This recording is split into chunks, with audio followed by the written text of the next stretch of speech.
حضور صلی اللہ علیہ وآلہ وسلم نے فرمایا 5 وقت نماز پڑھنے والوں کے لیے 5 انعامات۔ نمبر 1، رزق کی تنگی دور کر دی جائے گی۔ نمبر 2، عذاب قبر سے محفوظ ہو جائے گا۔ نمبر 3، نامہ اعمال دائیں ہاتھ میں دیا جائے گا۔ نمبر 4، پل صراط سے بجلی کی تیزی سے گزرے گا۔ نمبر 5، بغیر حساب کے جنت میں داخل کر دیا جائے گا۔ جب دعا مانگنا کم کریں گے تو مصائب نازل ہوں گے۔ جب صدقات دینا چھوڑ دیں گے تو بیماریاں بڑھیں گی۔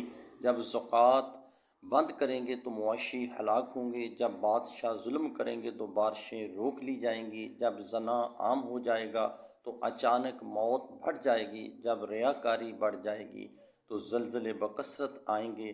جب عہد شکنی کریں گے تو اللہ انہیں قتل کے ذریعے آزمائے گا۔ جب حکم خداوندی کے خلاف فیصلے ہوں گے تو ان پر ان کے دشمنوں کا غلبہ ہو جائے گا۔